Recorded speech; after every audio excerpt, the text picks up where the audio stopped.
अच्छा जी, खबरों की तरफ चलेंगे। सबसे पहले तो हमने पिछले व्लॉग में आपको बताया था कि अफगानिस्तान के अंदर जो है वो पाकिस्तान ने एक बड़ा इंटेलिजेंस बेस्ड ऑपरेशन किया है। पाकिस्तान एयरफोर्स ने जो है वो धमाके किए हैं वहां पे।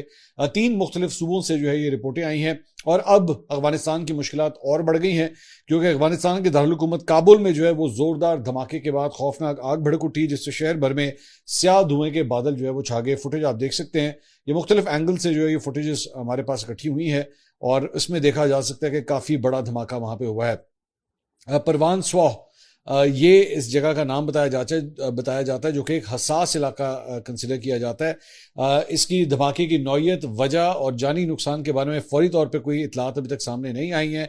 अलबत्ता तालिबान हुकाम ने भी फिलहाल ताहाल कोई बयान इस पर जारी नहीं किया है। सोशल मीडिया पे जो वायरल हुई है फुटेज, उसमें ये स्याह घने धुएं के बादल हैं वो देखे जा सकते हैं। साथ ही साथ आग लगने के बायस मुतादिद फ्यूल टैंकर्स भी जो हैं जो वहां पे मौजूद थे वो भी आग की लपेट में आ गए। सरकारी तौर पे जो है इसकी तस्दीक नहीं हो सकी कि धमाका पहले हुआ या एक्चुअली टैंकर्स के अंदर आग लगी जिसकी वजह से धमाका हुआ है। लेकिन कुछ सोशल मीडिया के ऊपर जो चैटर है वो ये भी कहा जा रहा है कि यहाँ पे शायद असलहे का कोई डिपो वहां पे मौजूद था और शायद जो तालिबान मुखालिफ कुव्वतें हैं उनकी जानिब से शायद टारगेट किया गया है, लेकिन दिस इज अनकन्फर्म्ड। इसके बारे में कंफर्म जो है अभी नहीं किया जा सकता। तालिबान के दोबारा बरसरे इक़्तिदार आने के बाद अफगानिस्तान में दाइश खुरासान मुल्की सिक्योरिटी इदारों, सरकारी इमारतों और इमाम बारगाहों पर खुदकुश हमलों की जिम्मेदारी जो है वो कबूल करती आई है, लेकिन अभी तक जो है उसने इस धमाके की जिम्मेदारी कबूल नहीं की है। दूसरी जानिब जो अफगान तालिबान के जो तर्जुमान हैं उन्होंने जनाब धमकी दी है पाकिस्तान को और उन्होंने कहा है कि जनाब अफगानिस्तान के अंदर जो फ़िज़ाई हमले किए गए हैं उसके बाद हम जो है वो पाकिस्तान के ऊपर भी हम ज़बीउल्लाह मुजाहिद उन्होंने पाकिस्तान के ऊपर हमले करने की जनाब धमकी दी है और उन्होंने कहा कि हमारे हमले जो हैं वो ज़मीनी रास्ते से होंगे। अब ज़मीनी रास्ते से जो हमले करने की बात है वो जाहिर बात है एक बाकायदा फौज तो इनके पास है नहीं और ना ये बॉर्डर के ऊपर जो है वो कोई एंटर हो सकते हैं पाकिस्तान के अंदर। तो बहुत से जो सिक्योरिटी एक्सपर्ट्स हैं वो इसको एक्चुअली दहशतगर्दी की ही धमकी के तौर पे ले रहे हैं कि जनाब हमारे जो स्लीपर सेल्स पाकिस्तान के अंदर मौजूद हैं उनके जरिए जो है वो दहशतगर्दी ही फैलाई जा सकती है। तो ये इस किस्म का बयान उन्होंने कहीं और नहीं बल्कि टेलीविजन के ऊपर एक इंटरव्यू के दौरान जो है ज़बीउल्लाह मुजाहिद ने ये इंटरव्यू जो है वो दिया है। तो आने वाले दिन जो है लगता है कि काफ़ी ज़्यादा कशीदा होने जा रहे हैं। दूसरी जानिब अफगानिस्तान के सूबे हिलमन में ज़मीन के तनाज़े पर तालिबान और मुकामी रिहायशों के दरमियान झड़पों में 3 अफराद हलाक हुए जबकि मुतअद्दिद अफराद को गिरफ्तार भी किया गया है। अफगान मीडिया के मुताबिक झड़पों के दौरान शहरियों ने मुबैना तौर पर तालिबान जंगजुओं और उनकी गाड़ियों के ऊपर जो है वो पथराव किया। अफगान मीडिया का कहना है कि लश्करगाह में तालिबान ने मुबैना तौर पर रिहायशों को ज़बरदस्ती घरों से बेदखल कर दिया और उनकी ज़मीनें शोहदा के ख़ानदानों में तकसीम करने के नाम पर तालिबान अरकान और खुदकुश हमलावरों के ख़ानदानों में तकसीम की जा रही थी। मीडिया रिपोर्ट्स के मुताबिक मुकामी अफराद दहाइयों से इन ज़मीनों पर आबाद हैं, ताहम तालिबान ज़बरदस्ती उन्हें घरों से निकाल रहे हैं। इन झड़पों के नतीजे में कम अज़ कम 3 अफराद जाँ बहक जबकि 15 ज़ख्मी हुए हैं, जबकि दर्जनों अफराद को जो है वो कैद भी कर दिया गया है। इसके अलावा ओमान और ईरान की आपने हुर्मुज़ से मुतल्लिक मुश्तरका कमेटी का पहला इजलास हुआ। मस्कत से ओमानी वज़ारत ख़ारजा के मुताबिक इजलास में आपने हुर्मुज़ के मुस्तक़बिल के इंतज़ाम और मुतल्लिका अमूर पर तबादला ख्याल किया गया है। इसके अलावा ईरान ने आपने हुर्मुज़ से बारूदी सुरंगें हटाने के फ्रांस और ओमान के दावे को जनाब मुस्तरद कर दिया। उन्होंने कहा कि जनाब ये जो बारूदी सुरंगें हटाने का काम है ये कोई और नहीं करेगा, ये हमारी जिम्मेदारी है, ये हम ही इसकी जो है वो तमाम तर इंतजामात की जिम्मेदारी हमारे ऊपर है, हम किसी और मुल्क को जो है वो ये काम नहीं करने देंगे। ईरान के नायब वजीर खारजा कासिम गरीबाबादी ने अपने बयान में कहा कि आपने हुर्मुज़ में बारूदी सुरंगों की सफाई का काम हम खुद ही अंजाम देंगे, किसी दूसरे मुल्क को इस अमल में शामिल होने की इजाज़त नहीं। उन्होंने कहा ईरानी असूली तौर पर ऐसी किसी भी मदाखलत की इजाज़त नहीं देते। खित्ते की सूरत हाल इंतहाई हसास और पेचीदा है, इसलिए फ्रांस को मशवरा दिया जाता है कि वो ऐसे इकदाम से गुरेज करे जो मजीद इश्तियाल का बायस बन सकते हैं। इसके अलावा अमरीका और ईरान के दरमियान मुज़ाकरात के मामले के ऊपर अमरीकी इंतजामिया ने कांग्रेस को इत्मीनान में लेने का फैसला किया है और मफाहमती याददाश्त पर दस्तखत के बाद पहली बार अमरीकी इंतजामिया वसी पैमाने पर कानून साजों को इत्मीनान में ले रही है। ब्रीफिंग का मकसद दाखिली सतह पर सियासी दबाव को कम करना है। इसके अलावा ईरान के नायब वजीर खारजा कासिम गरीबाबादी ने अमरीकी हुकाम के साथ कतर में किसी भी मुजवजा मुलाकात की खबरों की तरदीद करते हुए कहा है कि इस हवाले से कोई मनसूबा मौजूद नहीं है। उधर डोनाल्ड ट्रंप ने यह कहा था कि जनाब आज दोहा के अंदर जो है वो ईरानियों के साथ मुलाकात होने जा रही है और इसके लिए जेरेड कुशनर और विटकॉफ ये दोनों जो हैं वो दोहा के लिए रवाना या तो हो चुके हैं या होने लगे हैं। लेकिन दूसरी जानब हैरानकुन तौर पर ईरानी जो है वो ये कह रहे हैं कि जनाब हमने तो कोई मुलाकात नहीं करनी, कौन सी मुलाकात, केड़ी मुलाकात। तो कासिम गरीब आबादी ने कहा कि ईरान और अमरीका के दरमियान मफाहमती याददाश्त पर अमल दरामद के सिलसिले में रवां हफ्ते वर्किंग ग्रुप्स की तकनीकी मुज़ाकरात का कोई इजलास भी तय नहीं है। उन्होंने कहा कि वर्किंग ग्रुप्स के तकनीकी मुज़ाकरात का पहला दौर तमाम ज़रूरी शराइत पूरी होने, तारीख और मुकाम पर बाहमी इत्तफाक के बाद ही मुनक़िद होगा। इसके अलावा अल अरेबिया ने एक जो है वो अहम खबर दी है पाकिस्तानी वज़ीर दाखिला मोहसिन नकवी साहब के हवाले में, जो इलाकाई पेशरफ्त के बारे में बातचीत के लिए अब सऊदी अरब पहुंच गए हैं। अच्छा, इंटरेस्टिंग बात मेरे लिए वो ये है कि वैसे तो पाकिस्तान के वज़ीर ख़ारजा जो हैं वो इसहाक डार साहब हैं, लेकिन इन तमाम मामलात में जो है वो जो लीड ली हुई है वो इस वक्त मोहसिन नकवी साहब ने ली हुई है, चाहे वो ईरान से डील करने के हवाले से हो, चाहे वो उधर सऊदी अरब जाने के हवाले से हो। मोहसिन नकवी साहब is the man in charge who is handling all the foreign affairs. तो लेकिन इसहाक डार साहब जो हैं, even being the foreign minister, आपको उसकी सीन पे जो है वो फिलहाल कहीं पे नजर नहीं आते। अलबत्ता वो लास्ट टाइम दाता दरबार जरूर नजर आए थे अभी आशूरा के ऊपर, यहाँ पे वो आए हुए थे, तो उन्होंने एक मीडिया से जो है वो गुफ्तगू की थी। इसके अलावा कतर की ट्रांसपोर्ट मिनिस्ट्री ने जनाब बयान दिया है और उन्होंने अवामी और समंदरी हिफाजत को यकीनी बनाने के लिए तमाम तफरीही कश्तियों, माहीगीरों की कश्तियों, जेट स्कीज और दीगर बहरी जहाज़ों के समंदरी सफ़र और सरगर्मियों को फौरी तौर पर ताहुक्म सानी मुअत्तल कर दिया है। इस मुअत्तली का इतलाक बैन अल-अक़वामी मैरीटाइम कन्वेंशन के तहत चलने वाले जहाज़ों के ऊपर अलबत्ता नहीं होगा। इसके अलावा इजरायली वजीर दिफा कात्स ने एक बयान दिया है। उन्होंने कहा कि ट्रंप ने ईरान और लबनान को इसलिए जोड़ा क्योंकि वो तेहरान के साथ मुआहिदा करना चाहते थे। उसने हिजबुल्लाह को पूरे लबनान में एक बड़ा झटका देने से हमें रोका। मैंने अमरीकी सेंट्रल कमांड के कमांडर को मुतला किया, हम गजा, शाम या लबनान में सिक्योरिटी जोन से पीछे नहीं हटेंगे। ईरान के साथ लड़ाई या तो इसलिए दोबारा शुरू होगी क्योंकि सदर ट्रंप फैसला करते हैं कि मुज़ाकरात खत्म हो चुके हैं, या इसलिए कि ईरान इसराइल पर फायरिंग करता है। अगर ईरान हमला करता है तो ये ईरान की तीसरी जंग होगी। इसके अलावा जनाब एक और खबर जो है वो भारत के हवाले से बड़ी एक इंटरेस्टिंग खबर जो है वहां पे आई है, जहां पे उनके मंदिर के अंदर जनाब एक बड़ी करप्शन हुई है। जरा बड़ी इंटरेस्टिंग खबर है, इसको सुनिएगा। भारतीय शहर अयोध्या में राम मंदिर, ये वही राम मंदिर है जो बेसिकली बाबरी मस्जिद की जगह के ऊपर जो है वो बनाया गया था। तो वहां पे जमा होने वाले अतरियात की गिनती के निजाम में होशरुबा करप्शन होने के इंकशाफात के बाद तहकीकात का दायरा जो है वो वसी कर दिया गया है। भारतीय मीडिया के मुताबिक करोड़ों रुपए की खुर्बत केस में पुलिस ने 8 अफराद को गिरफ्तार किया है, जबकि बैंक के एहलकारों और मंदिर ट्रस्ट के बाद साबिक ओहदेदार भी जो है वो तहकीकात की जद में आ गए हैं। भारतीय पुलिस का कहना है कि इब्तदाई शवाहिद के मुताबिक अतियात की गिनती पर मामूर अफराद ने तकरीबन 7 से 7.5 करोड़ भारतीय रुपए, यानी कि जो पाकिस्तानी तकरीबन 20 करोड़ रुपए बनता है, खुर्द के ठोस शवाहिद जो है वो मिले हैं। पुलिस ने मुलजमान के कब्जे से 70 से 80 लाख रुपए नकद बरामद करने का भी दावा किया है, जबकि मजीद रकम और दीगर असासों का सुराग लगाने की कोशिशें की जा रही हैं। तफ्तीश में यह भी मालूम है कि मुबैना तौर पर खुदबुर्द की गई रकम से मुलजमान ने कीमती जायदादें और दीगर असासे खरीदे, जिनमें तकरीबन 65 लाख रुपए मालियत का एक मकान, फार्म हाउस, एक स्पोर्ट्स यूटिलिटी गाड़ी, महंगी मोटरसाइकिल और दीगर कीमती सामान भी जो है वो शामिल है। और रिपोर्ट्स के मुताबिक स्टेट बैंक ऑफ इंडिया ने तकरीबन 3 माह कबल अतियात गिनने वाले अमले पर शुबा जाहिर करते हुए उन्हें तब्दील करने की सिफारिश की थी। ताहम यह इकदाम मुबैना तौर पर नाफिज नहीं हो सका। 2 मुलाजमीन के करप्शन में मुलविस होने के अलबत्ता शवाहिद मिले हैं। भारतीय मीडिया के मुताबिक गिरफ्तार अफराद में से कई को सिफारिश पर मुलाजमत दी गई थी और उनकी पुलिस से बाज़ाब्ता तस्दीक भी नहीं कराई गई थी। इस मामले के बाद राम मंदिर ट्रस्ट नई भर्तियों के लिए सख्त कवायद मुतारिफ करवाने पर गौर कर रहा है, जिस पर हतमी फैसला 11 जुलाई के इजलास के बाद मुतवक्किल है। तो मंदिर भी नहीं छोड़े जनाब। मंदिर के अंदर वो बेसिकली जो वहां पे लोग आके वो भेंट चढ़ाते हैं या अतिया देते हैं, तो उसके अंदर भी जो है वो करप्शन कर दी गई है। इसके अलावा एक बड़ा इंटरेस्टिंग वाकया जो है वो कहूटा में पेश आया है, जहां पे अडयाला जेल के कैदी जो हैं वो भाग गए और तहसील कचहरी कहूटा में पेशी के बाद अडयाला जेल मुंतकली के दौरान 14 हवालाती थाना सहाला के इलाके चकियां के मुकाम पर कैदी वैन से फरार हो गए। 4 को पुलिस ने दोबारा गिरफ्तार कर लिया, 10 ताहाल जो हैं वो फरार हैं।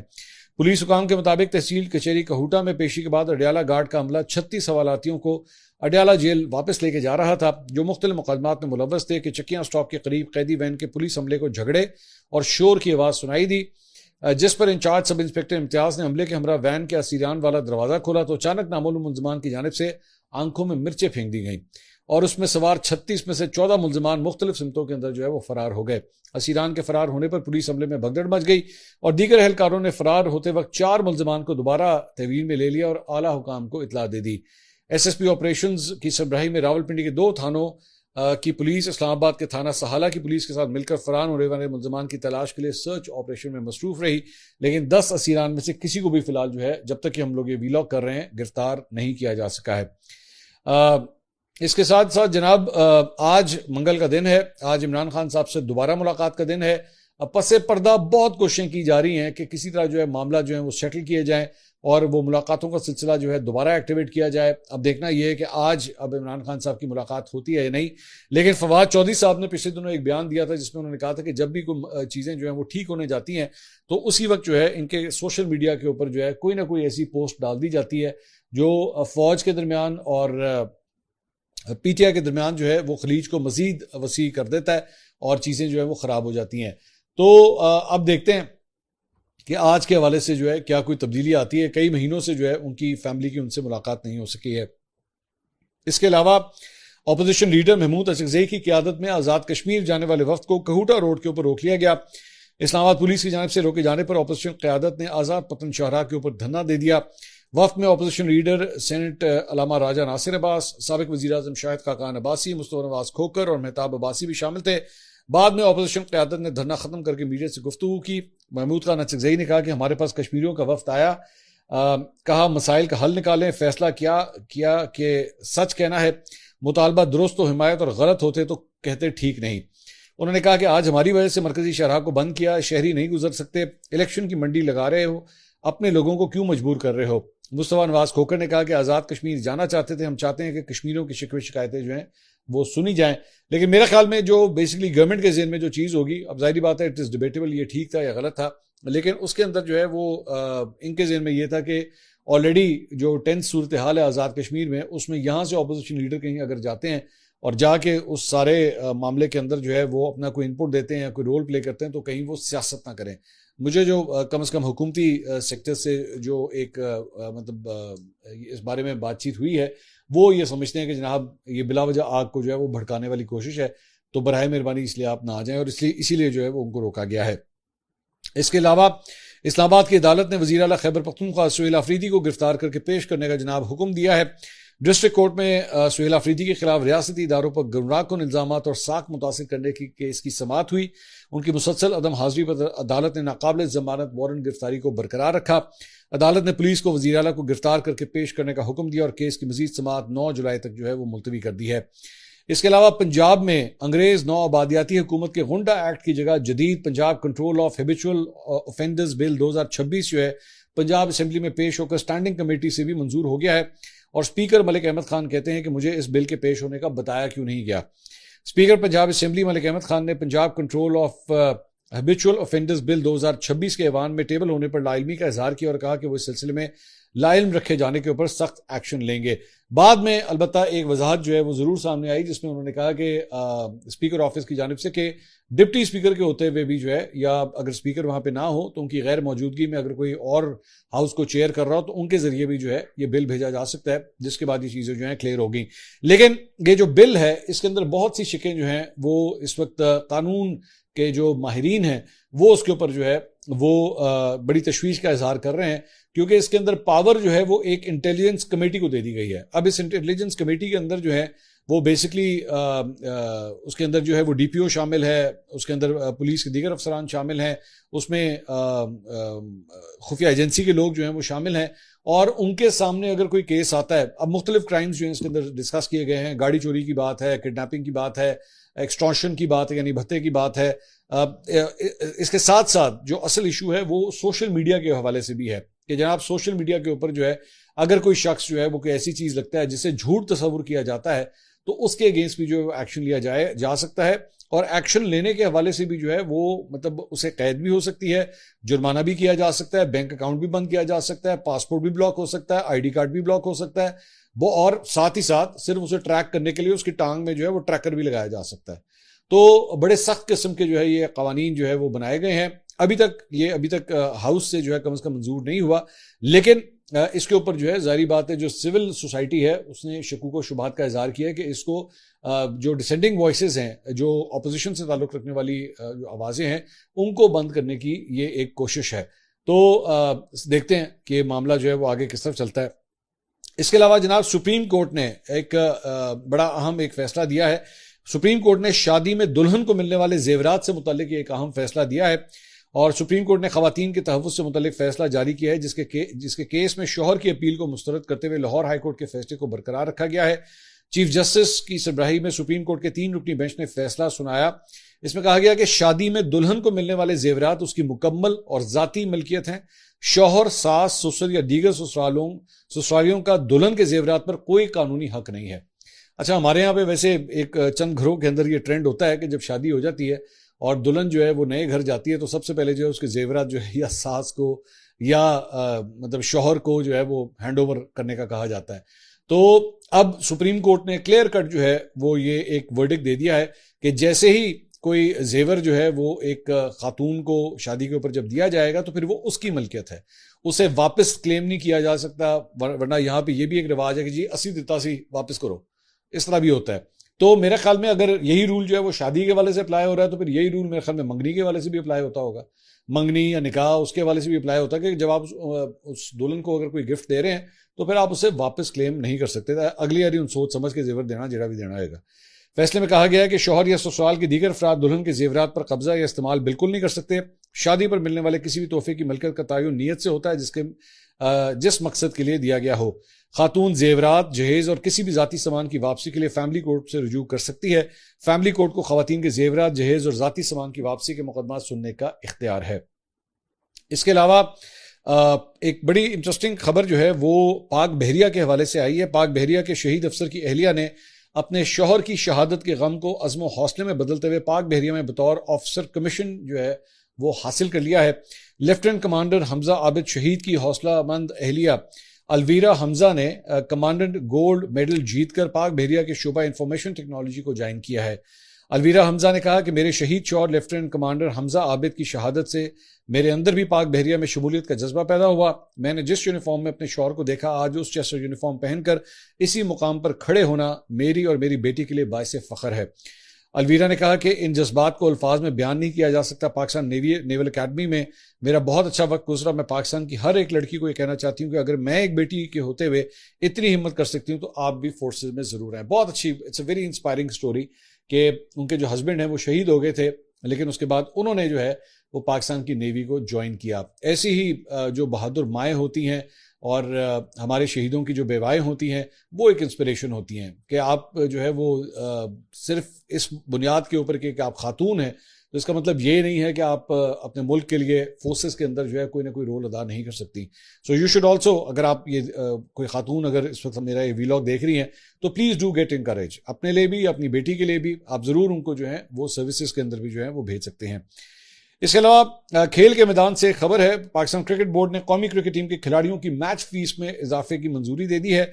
चेयरमैन पीसीबी मोहसिन नकवी की ज़ेर सदारत पीसीबी बोर्ड ऑफ गवर्नेंस का इजलास हुआ जिस दौरान माली साल 2026-27 के सरप्लस बजट की मुतफिका मंजूरी दी गई और इसमें जनाब अब कहा गया है कि टेस्ट क्रिकेट खेलने वालों के लिए मैच फीस जो है वो 15 लाख रुपए होगी, जबकि वनडे वालों के लिए 6.5 लाख रुपए मैच फीस मिलेगी और T20 वालों को 4.5 लाख रुपए जो है वो मैच फीस मिला करेगी। तो उनके लिए जो है वो पैसों की रेल पेल हो गई है।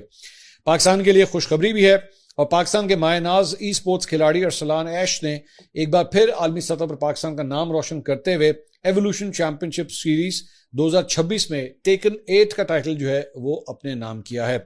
लास वेगस कन्वेंशन सेंटर में खेले गए फाइनल में लाहौर से ताल्लुक रखने वाले अरसलान ऐश ने जनूबी कोरिया के रेंग चू को सनसनी खेज मुकाबले के बाद 3-2 से शिकस्त देकर चैंपियनशिप जो है वो जीत ली। इस कामयाबी के साथ अरसलान ऐश ने मुसलसल चौथी बार लास वेगस में एवो चैंपियन बनने का एजाज हासिल किया, जबकि मजमूई तौर पर उनके एवो टाइटल्स की तादाद 8 हो गई है, जो टूर्नामेंट की तारीख में किसी भी खिलाड़ी की सबसे ज्यादा फतूहात हैं।